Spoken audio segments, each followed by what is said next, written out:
Hello student, welcome to my YouTube channel Khyati commerce classes. तो बच्चों, आज का जो हम चैप्टर स्टार्ट करने जा रहे हैं वो है अकाउंटिंग इक्वेशन। अकाउंटिंग इक्वेशन एक सिंपल और इजी चैप्टर है और आपके एग्जाम के पॉइंट ऑफ व्यू से देखा जाए वेरी वेरी इंपॉर्टेंट। आपके एग्जाम में इसमें से 6 मार्क्स का फुल फ्लेज क्वेश्चन आता है। तो बेटे आज हम इसका बेसिक और कुछ क्वेश्चंस भी हम इसमें सॉल्व करेंगे। तो आइए स्टार्ट करते हैं अकाउंटिंग इक्वेशन। आपका चैप्टर नंबर है ये chapter number 5 accounting equation. Very very simple, बहुत ही आसान है बेटे। क्लियर। अकाउंटिंग इक्वेशन का मतलब क्या होता है बेटे? ये एक मैथमेटिकली एक्सप्रेशन होता है, ठीक है। तो भी हम ट्रांजैक्शन करते हैं उसका डबल इफेक्ट होता है बेटे, सही है। तो पहले हम इसकी मीनिंग को समझेंगे। अकाउंटिंग इक्वेशन है क्या? Accounting equation is a mathematical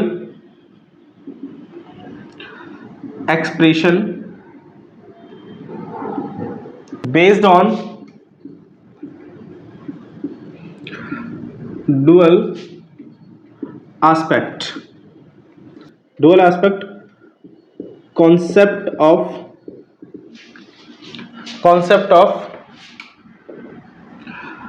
accounting.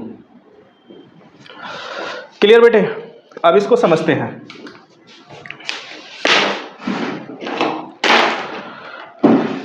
इसमें बताया अकाउंटिंग इक्वेशन एक मैथमेटिकली एक्सप्रेशन है बेटे।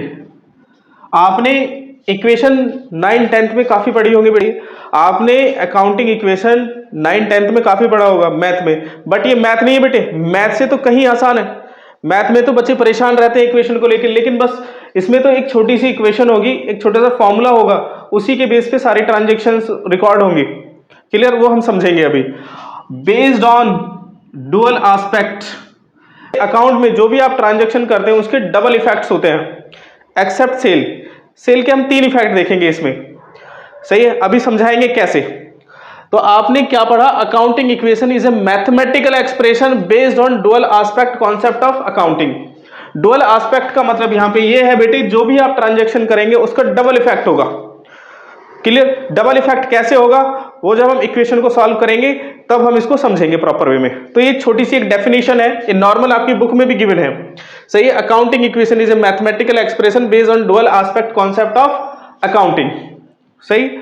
तो आइए इक्वेशन की बात कर लेते हैं बेटा। इस एक ही इक्वेशन पे आपका पूरा चैप्टर डिपेंड है। इक्वेशन बनती है आपकी assets equal capital plus liabilities, सही है। Capital plus liabilities. अब हमें यह समझना होगा कि भाई लायबिलिटी क्या होती है, असेट क्या होती है। यस बेटे, मैं असेट की बात करता हूं। असेट है क्या बेटे? तो बेटे असेट एक विदाउट असेट कोई बिजनेस तो चलता नहीं है। तो इसमें क्या होगा कि जो भी आपके फ्यूचर बेनिफिट्स होंगे इसकी हेल्प से होते हैं बेटे। क्लियर? फ्यूचर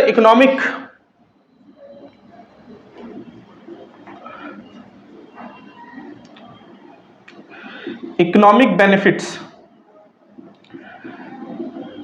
असेट्स जिससे आपका फ्यूचर में इकोनॉमिक बेनिफिट्स होगा, जैसे कि आपका, या फिर यूं कह दें कि जिस पे आपका लीगल राइट है, जैसे land, building, furniture, cash, bank, इस पे आपका लीगल राइट होता है कि नहीं होता है। और विदाउट असेट्स आप कोई भी बिजनेस रन नहीं कर सकते। क्लियर? तो बिजनेस के लिए आपको असेट की रिक्वायरमेंट होगी, सही है। तो असेट में क्या क्या आ जाएगा? जैसे कि आपका cash, bank, furniture, land, building, bills receivable,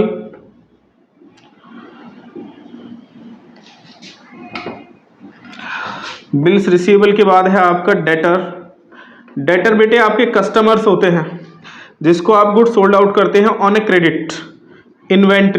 inventory को बेटे स्टॉक भी बोलते हैं, जो भी आप परचेज करेंगे वो आपका स्टॉक हो जाएगा। प्रीपेड एक्सपेंस,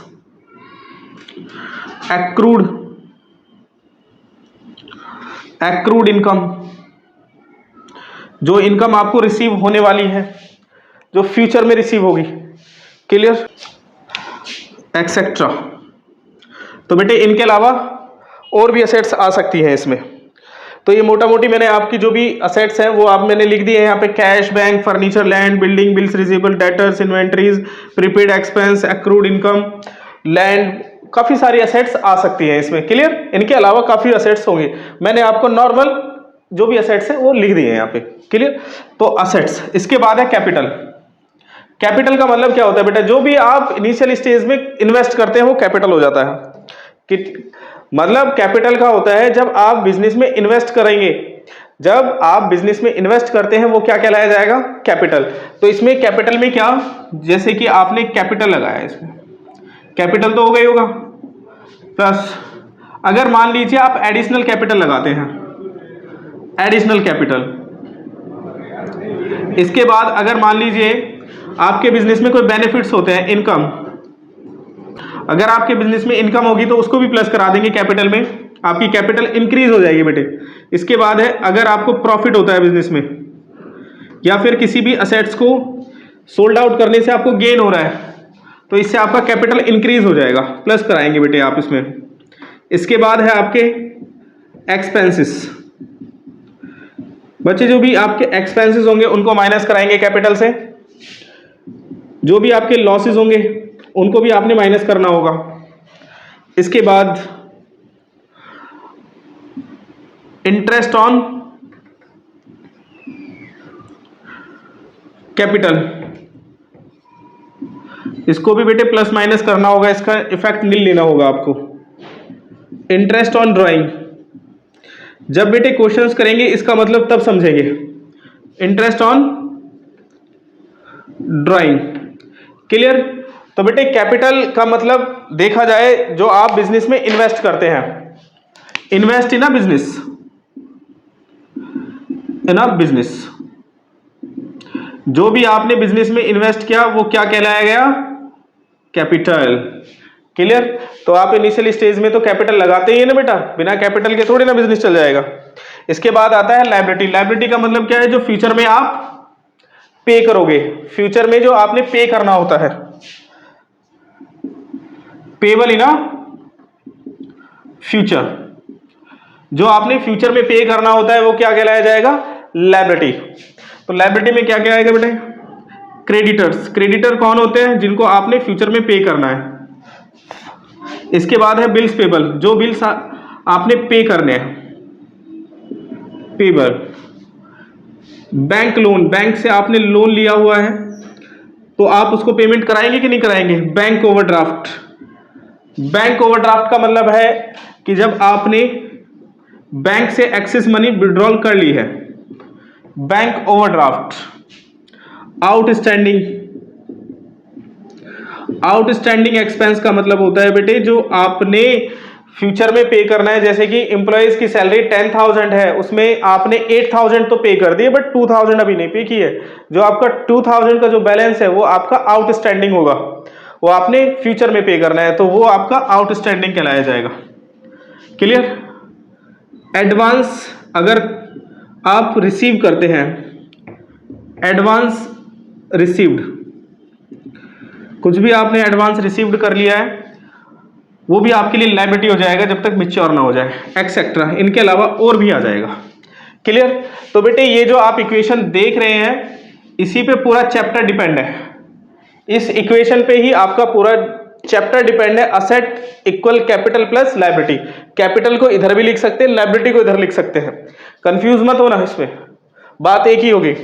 तो असेट का मतलब जो फ्यूचर इकोनॉमिक बेनिफिट्स देंगे आपको, जिसमें cash, bank, furniture, land, building, bills receivable, debtors, inventories, stock, prepaid expense, accrued income, etcetera, clear. ये आपके असेट्स है। इसके अलावा भी काफी सारी बातें आ सकती हैं इसमें, असेट्स में, असेट से रिलेटेड होनी चाहिए। कैपिटल, कैपिटल का मतलब जो आप इन्वेस्ट करते हैं बिजनेस में, ठीक है। इसमें आपका कैपिटल तो है ही, एडिशनल कैपिटल अगर मान लीजिए आपने बाद में अपने बिजनेस को एक्सटेंड करने के लिए उसमें कैपिटल लगाया है तो उसको ऐड करा देंगे। अगर आपको इनकम होती है उसे भी आप ऐड कराएंगे। अगर आपको प्रॉफिट या गेन होता है उसको भी प्लस करेंगे आप। इसके बाद एक्सपेंस को माइनस करा देंगे, अगर कोई लॉसेस है उनको भी माइनस कराएंगे। इंटरेस्ट ऑन कैपिटल इसका इफेक्ट नहीं लेंगे आप, प्लस माइनस करना होता है। इंटरेस्ट ऑन ड्राइंग इसको भी प्लस माइनस करेंगे। ठीक है, इन दोनों पॉइंट्स को जब क्वेश्चन आएगा तब बेटर समझ में आएगा आपको।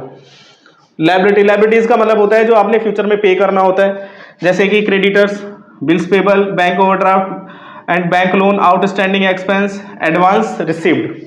क्लियर? तो बेटा ये है आपका बेसिक। इसमें ही आपने क्या करना है, पूरा अकाउंटिंग इक्वेशन का जो चैप्टर है कवर हो जाएगा। इसमें अब एक पॉइंट आता है बैलेंस शीट। बैलेंस शीट देखा जाए तो बहुत ही सिंपल है इसके पॉइंट ऑफ व्यू से देखा जाए।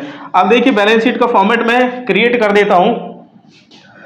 अब पहले बैलेंस शीट को मैं बता दूं क्या होता है। बैलेंस शीट में क्या होगा, जो भी आपके बैलेंसेस आएंगे, असेट, लायबिलिटी और कैपिटल के जो बैलेंस आएंगे वो आपने शो करने होंगे बैलेंस शीट में। कैसे, आइए बात करते हैं। तो यस बच्चों, बैलेंस शीट। बैलेंस शीट बेटे आपकी जो भी फाइनेंशियल पोजीशंस होती हैं उनको शो करती है। ये हमारी जो फाइनेंशियल पोजीशन होगी बिजनेस की उसको इंडिकेट करेगी।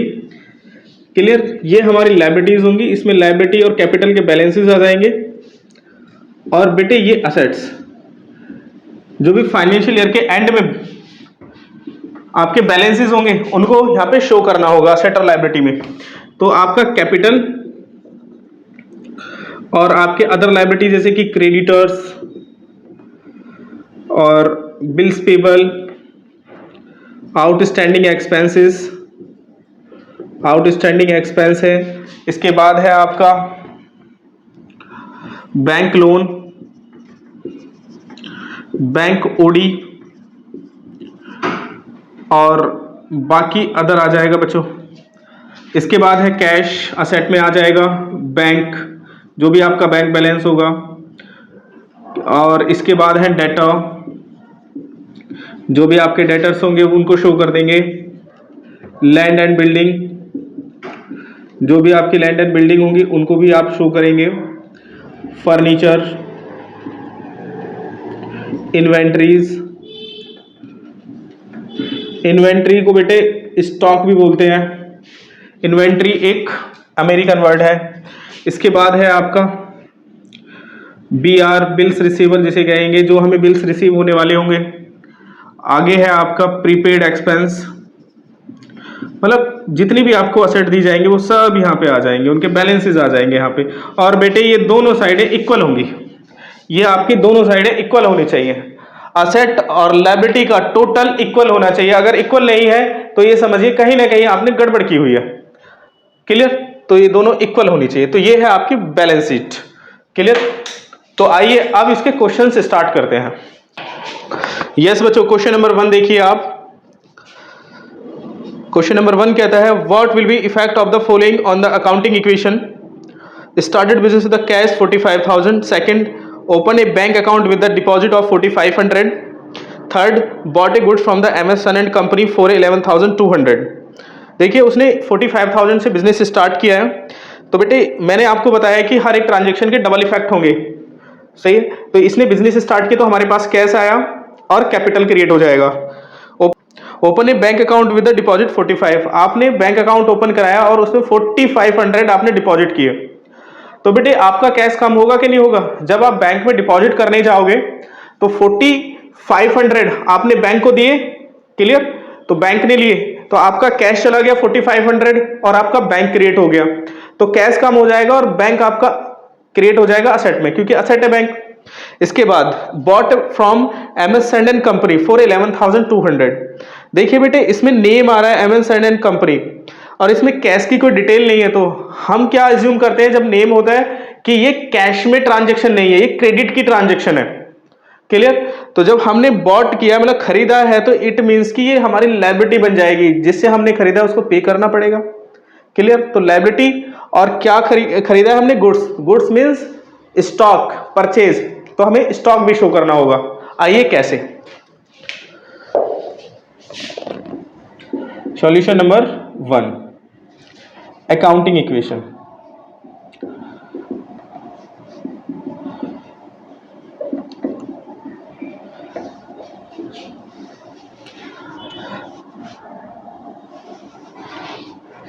इसमें बेटे सीरियल नंबर, ट्रांजैक्शंस, आप ट्रांजैक्शन लिखना चाहें तो लिख सकते हैं, नहीं तो सीरियल नंबर से भी काम चल जाएगा बेटे। Assets equal capital plus liabilities. तो नंबर 1 है business started with cash. Normal transaction लिख रहा हूं, तो बेटा आपका कैश क्रिएट हो जाएगा 45,000 से, और आपका कैपिटल भी 45,000। हमेशा बेटा इक्वल होना चाहिए जब आप ट्रांजैक्शन करेंगे। सेकंड ट्रांजैक्शन है open a bank account with the deposit. बेटे जब आपने बैंक अकाउंट ओपन कराया तो आप 4500 आपने बैंक को दिए हैं, बैंक में डिपॉजिट किए हैं, ठीक है, आप पूरा लिख लीजिएगा। तो आपने जब डिपॉजिट कराए होंगे बैंक में, अब बैंक अकाउंट ओपन कराया होगा, तो आपका कैश बेटे कम हुआ होगा कि नहीं हुआ होगा, और आपका बैंक क्रिएट हुआ होगा, क्योंकि बैंक पे भी तो राइट आप ही का है, क्योंकि आपके अकाउंट है वो 4500। कैपिटल में नो इफेक्ट, कैपिटल में कोई इफेक्ट नहीं आएगा। तो ये क्या आया बेटा, आपका न्यू इक्वेशन आ जाएगा।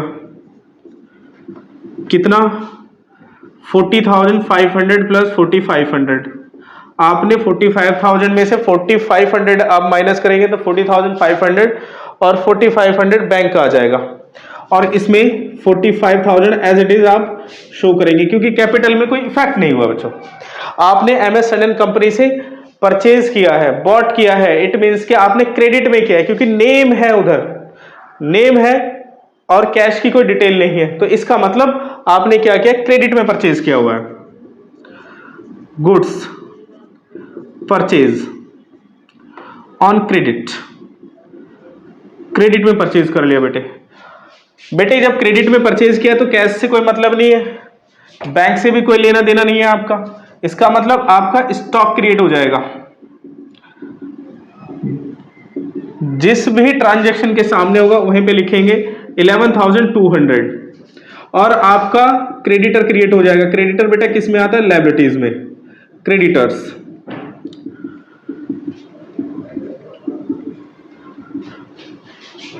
कितना है बच्चों, 11,200। क्लियर, ये बच्चों आपका न्यू इक्वेशन आ जाएगा। 40,500 प्लस 4,500 प्लस 11,200, 45,000 प्लस 11,200। क्लियर बेटे, आपका क्वेश्चन कंप्लीट। आप देखेंगे कि दोनों साइडें हमारी इक्वल आ रही हैं, ये दोनों इक्वल ही आनी चाहिए बेटे। अगर ये इक्वल नहीं होंगी तो इट मीन्स कि आपका क्वेश्चन गलत हो जाएगा, कहीं ना कहीं मिस्टेक होगी।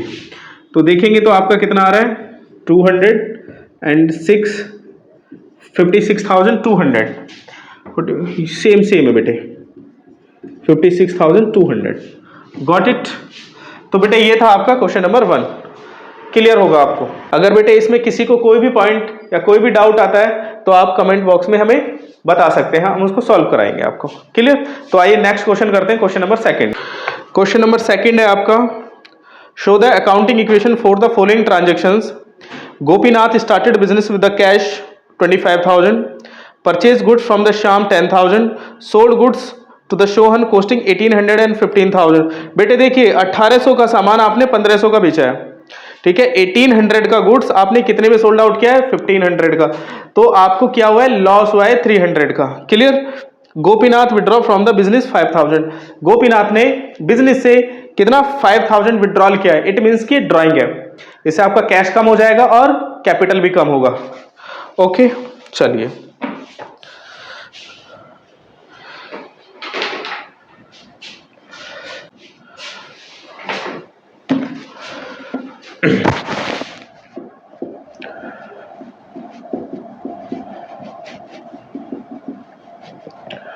Accounting equation.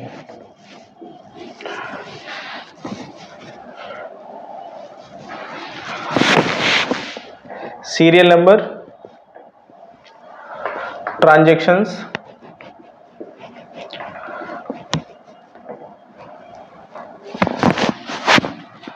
Assets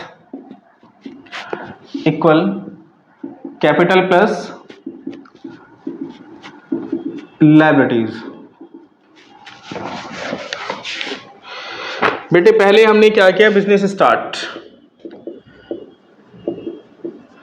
business started with cash, cash लगा के हमने बिजनेस स्टार्ट किया 25,000, तो कैश आ जाएगा बच्चों 25 और आपका कैपिटल क्रिएट हो जाएगा 25,000 से। ओके, इसके बाद आपने परचेज किया गुड्स फ्रॉम सोहन, सोहन से परचेज किया है, इट मीन्स कि ये भी आपने क्रेडिट में परचेज किया हुआ है। क्लियर, नेम है यहाँ पे, कैश की कोई डिटेल नहीं है। Goods purchase on a credit, credit में परचेज किया, बेटा कैश से कोई मतलब नहीं है आपका। स्टॉक क्रिएट हो जाएगा, तो गुड्स की वैल्यू कितनी थी, गुड्स की वैल्यू थी 10,000, 10,000 आपका स्टॉक में, और आपने परचेज किया है तो आपने फ्यूचर में पे करना पड़ेगा किसको, क्रेडिटर्स को 10,000, तो कैपिटल पे तो कोई इफेक्ट होने वाला है नहीं, तो ये न्यू इक्वेशन आ जाएगा।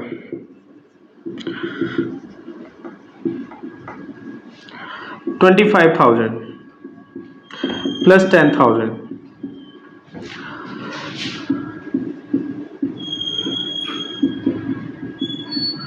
$10,000। क्लियर बेटा। नेक्स्ट है आपका sold goods to Sohan costing 1800। बेटे गुड्स आपने सोल्ड किया जिसकी कोस्टिंग थी 1800, मतलब उसकी लागत जिसे कहते हैं कि लागत मतलब जो उसकी कोस्ट थी 1800 थी और आपने 1500 में बेच दिया। बेटे कोस्ट थी आपकी 1800 और इसको आपने 1500 में बेच दिया। सोल्ड कितने में किया, 1500 में। तो आप एक बात बताइए, 1800 का गुड्स आप 1500 में बेचेंगे तो आपको क्या होगा, लॉस ही होगा ना। तो 300 रुपए का आपको अल्टीमेटली लॉस हो गया। मैंने आपको बताया कि जो लॉस होगा हम क्या करेंगे, कैपिटल से माइनस करेंगे। और ये गुड्स आपने क्या किया है, सोल्ड किया है, किसको किसको किया है, नाम है इसका सोहन। आपने गुड्स सोल्ड किया सोहन को, इट मीन्स कि इसमें कैश की कोई डिटेल नहीं, तो इट मीन्स क्रेडिट में किया है। तो आपने रिसीव करना होगा कस्टमर से, तो ये डेटर क्रिएट हो जाएंगे आपके। तो डेटर क्रिएट हो जाएंगे कितने, 1500 के बेटे, क्योंकि 1500 का आपने सोल्ड आउट किया है। स्टॉक से कितना गया 1800, लॉस बेटा कितना हुआ 300। तो बेटे सेल की तो हमने 3 इफेक्ट दिखा दिए कि स्टॉक कम हुआ, डेटर क्रिएट हुए और आपका कैपिटल से भी कम हो जाएगा। क्लियर, कैश में कोई लेना देना है नहीं, तो ये आ जाएगा आपका कैश में। थर्ड ट्रांजैक्शन थी ये, गुड्स सोल्ड ऑन क्रेडिट, उधार में बेचा है बेटे।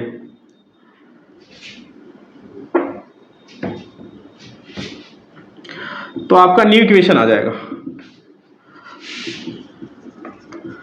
New equation 25,000 plus 8,200 1500 24,700 plus 10,000। Clear. इसके बाद नेक्स्ट देखिए आप, नेक्स्ट में बताया गया कि गोपीनाथ ने विड्रॉल कर दिया अपने बिजनेस से। बेटे ड्राइंग हो गई आपके, मैंने जब वो कॉन्सेप्ट कराया था तो वहां पे ड्राइंग नहीं लिखी थी बेटे, तो मैं अब यहां पे बता रहा हूं आपको, जो ड्राइंग होगी वो आपका, अब उसने विड्रॉल किया पर्सनल पर्पस के लिए, तो पर्सनल पर्पस के लिए जब भी आप बिजनेस से विड्रॉल करते हैं तो वो ड्राइंग कहलाई जाएगी। तो आप क्या करेंगे, कैश विड्रॉल किया है तो कैश में से कम और आपका कैपिटल से कम हो जाएगा। फोर्थ ट्रांजैक्शन कैश विड्रॉल, बेटे इसे ड्राइंग कहेंगे। आप कहेंगे जी कैश तो लिखा ही नहीं है, बेटा कुछ नहीं लिखा होगा तो कैश ही होगा, गुड्स तो लिखा नहीं है तो कैश ही मानेंगे। तो 5,000 कैश में से माइनस करेंगे और कैपिटल से आपका 5,000 माइनस हो जाएगा, तो आपका न्यू इक्वेशन आ जाएगा। न्यू इक्वेशन 20 8,200 प्लस 1,500, ये आ जाएगा बेटा 19,700 प्लस 10,000। ओके, तो बेटे ये आपका कंप्लीट हुआ question number 2। Clear. Very very simple, बहुत ही आसान है, इसमें ज़्यादा कोई टफनेस है नहीं ऐसी। ओके, तो आप देखेंगे दोनों साइडें आपकी इक्वल आ रही हैं, कैपिटल और लायबिलिटी को मिला के देखेंगे तो आपका कितना आ जाएगा 29,700, और इसको भी टोटल करेंगे तो 29,700 आपका आ जाएगा। क्लियर? तो ये थे आपके 2 क्वेश्चंस आज। क्लियर? तो आज इतना ही करेंगे हम। बेटे आपको प्रॉपर वे में मेहनत करनी होगी, अभी आपकी छुट्टियां चल रही हैं तो आप कंटिन्यू बेसिस पे पढ़ाई करते रहिए। सही है? जो भी आपके डाउट रहे हमें कमेंट करके बता सकते हैं। तो आज के लिए इतना ही। अगर आपको वीडियो अच्छी लगती है तो लाइक कमेंट सब्सक्राइब जरूर कीजिएगा। आज के लिए इतना ही, फिर मिलते हैं नेक्स्ट वीडियो में, तब तक के लिए बाय बाय।